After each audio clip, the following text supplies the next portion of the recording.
기획재정부에서 2025년 예산안을 발표했는데요.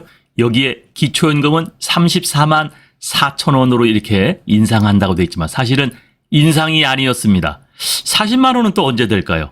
오늘은 여기에 대한 말씀을 드리겠습니다.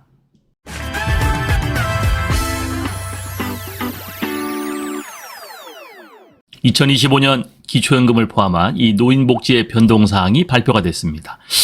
예년도 그 예산안이 이제 발표를 했던 건데요. 그 예산안 발표를 하다 보면은 거기에 대한 어떤 핵심 과제를 선정해서 거기에 발표를 하고 있거든요. 근데 그 중에서 우리는 이 노인복지, 특히 기초연금이 어떻게 변할까? 네, 여기에 우리가 관심을 갖고 있잖아요.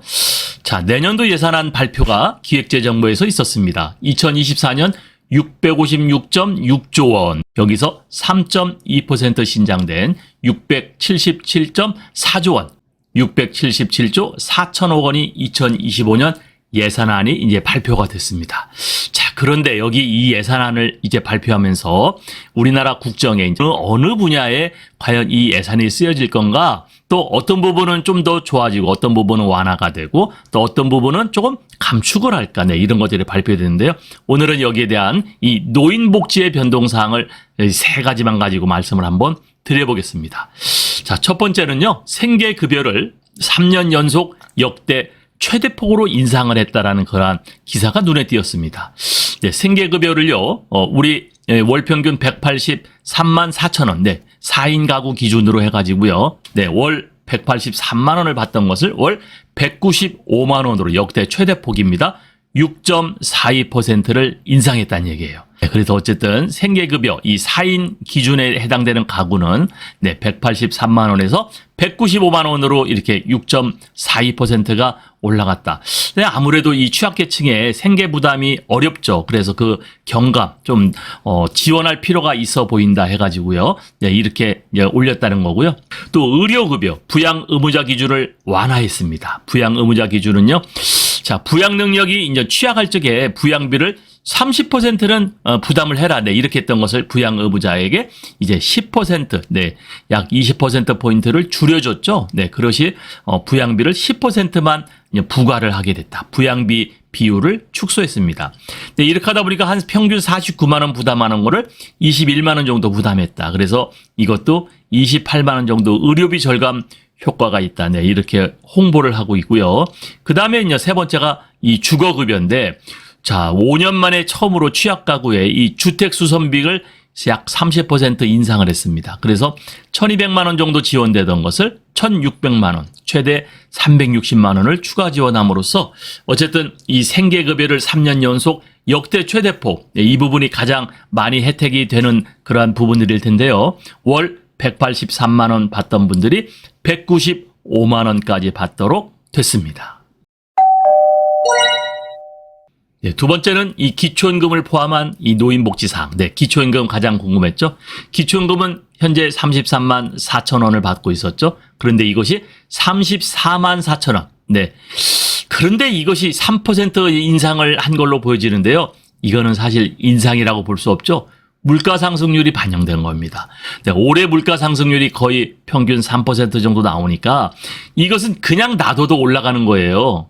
이걸 인상했다라고 표현하기가 어렵죠. 그런데 여기에 기초연금은 34만 4천 원으로 어쨌든 확정된 모양새를 보여주는데 이것은 인상보다는 자연스럽게 올해 기초연금에서 물가 상승률이 반영됐다. 네, 이 정도밖에는 사실 이야기할 거리가 없습니다.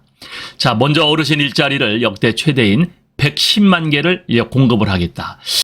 네, 베이비 부모의 본격 은퇴가 시작이 됐죠. 그래서 노인 인구가 이제 증가하고 있는데요. 베이비 부모라고 하면은 이제 55년에서 74년생까지를 얘기하는데요.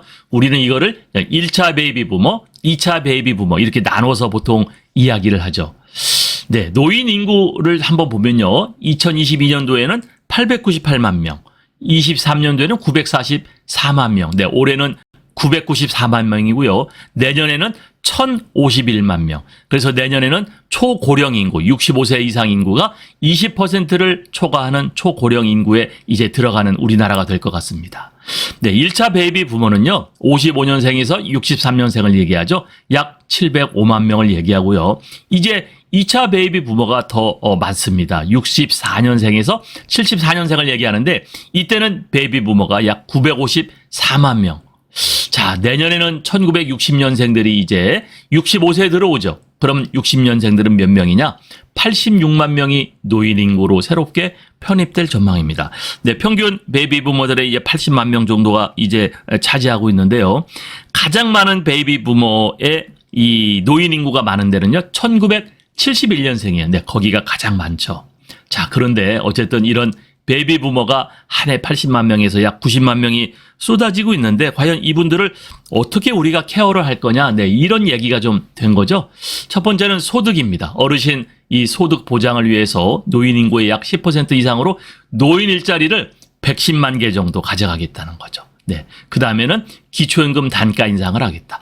근데 이 기초연금이 33만 4천 원에서 34만 4천 원 낸 것은요, 물가 상승률 반영분밖에 되지 않아요. 물가 상승률. 이거 3%밖에 반영되지 않았습니다. 두 번째는 이제 활력, 뭐 국민체육센터라든가 뭐 응급호출기라든가 노인 전용 어떤 평생 교육 바우처라든가 네, 이런 것들을 이제 신설을 하겠다는 거거든요. 여기 보면은 이 노인 전용 평생 교육 바우처는 우리가 올해는 없었던 건데 내년에는 약 8천 명이 이 적용을 받을 수 있도록 제도를 이제 신설하겠다. 네, 이렇게 보여지고요. 고령자 이 복지주택, 고령자 복지주택을 좀 더 확대하겠다. 그래서 연 1,000호 정도 있던 거를 내년에는 3,000호 정도로 이제는 확대하겠다는 거거든요. 경로당 지원도 일부 소폭 올랐습니다. 네, 그런데 어쨌든 우리가 중요한 거, 우리가 관심 있는 거. 그러면 40만 원 인상은 어떻게 될 것인가? 자, 매년 3% 이렇게 인상. 이렇게 되다 보면은 벌써 이 40만 원 가까워질 것 같은데요. 그러나 이 윤석열 대통령은 본인의 임기 안에서 이거를 40만 원 인상하겠다고 하니까 어쨌든 내년은 40만 원 인상이 아닌 34만 4천 원, 3%의 물가 인상률이 반영된 34만 4천 원이 될 것 같습니다.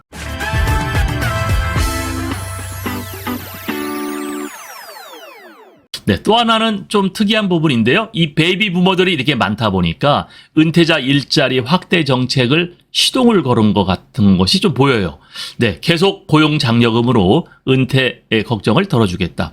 아까 여러분 한 해에 약 80만 명에서 90만 명씩 이 65세 이상 인구들이 이제 쏟아져 나온다 그랬잖아요.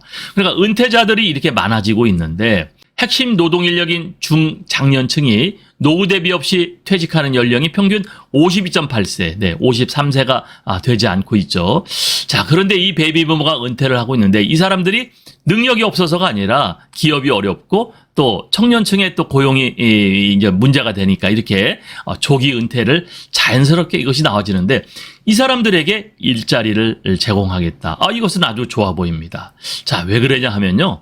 여러분 은퇴하신 분들을 옆에 가까이 보면은 처음에는 직장을 나가다가 안 나가니까 자유스러운 내 시간이 자유롭고 또 그동안 하고 싶었는데 하지 못했던 거를 이제 할 수 있잖아요. 그런데 2달, 3달 지나 보면요. 굉장히 힘들어합니다. 그리고 집에 있으면 눈치가 보이죠. 네, 그래서 결국에는 일자리가 중요하다는 거거든요. 일자리. 네, 지금 65세만 해도 여러분 그렇게 노인이라고 얘기하지 않죠. 네, 그냥 뭐 젊은 층입니다. 네, 충분히 일할 수 있는 그런 나이가 되고요. 더군다나 50대 초반에 회사를 나오게 되면은 무엇인가 일자리를 줘야 돼. 그래서 이 중장년의 경험과 지혜를 살려서 일자리 소득 레벨업을 하는 그러한 것을 몇 개 이제 신설을 했는데요. 여기 보니까 경력 관리, 중장년 내일센터라는 것을 확충을 해가지고요. 다시 내일 패키지를 좀 지원할 수 있는, 그래서 경력 관리를 좀 해주겠다. 또 직업 훈련을 통한 역량을 강화시켜서 재취업을 하겠다. 여기에 조금 특이한 게 보여요. 네, 신설 과정이 보이는데요. 뭐냐면요.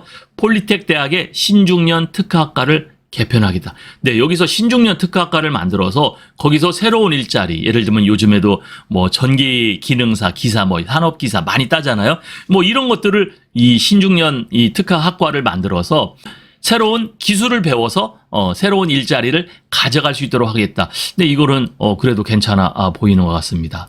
또 폴리텍 대학의 뿌리산업 교육센터라는 것을 구축해서 어쨌든 신중년 특화과정의 지원 인원을 확대하겠다. 그리고 구직자와 구인 기업을 매칭하겠다는 건데요. 이 일자리를 보니까 여기에 중장년 인턴 제도를 신설하겠다. 그래서 인턴 제도를 신설하면은 정부에서 지원금을 주겠다는 거거든요. 네, 내일센터를 통해서 중장년 인턴 제도, 지금 이 신입사원만 인턴이 하는 게 아니라 중장년도 인턴. 얼마 전에 우리가 꽤 오래됐죠. 인턴이라는 영화가 아주 크게 성공했던, 아주 재미있었고 많은 상을 탔었죠. 거기에 젊은 여성 CEO, 네, 20대 여성 CEO가 있는데 이 인턴은 70대 인턴이 거기 들어가서 로버트 드니로가 아주 열연을 했었는데 아주 좋은 영화였었죠. 그런데 우리나라도 이제 중장년 인턴 제도를 한번 신설해 보겠다. 괜찮아 보입니다. 여러분 이런데 여러분 기회가 되면은 지원했으면 좋겠어요. 그 다음에 계속 고용 장려금 같은 것을 우리가 이제 요건을 완화해서 지원하겠다. 네, 그 기업에서요 은퇴를 한 사람을 재취업을 하면은 거기에 장려금을 주겠다는 이제 그런 내용입니다. 네, 어쨌든 2025년 예산이 이제 발표가 됐죠. 그런데 여기에 기초연금을 34만 4천 원 이렇게 이야기했지만은 그러나 그것은 인상이 아니라 물가 상승률 정도밖엔 되지 않습니다. 부탁의 말씀 드립니다. 여러분께서 눌러주시는 이 구독과 좋아요는요 매주 영상을 만드는데 큰 힘이 됩니다. 여러분 꼭 응원해 주시길 부탁드릴게요.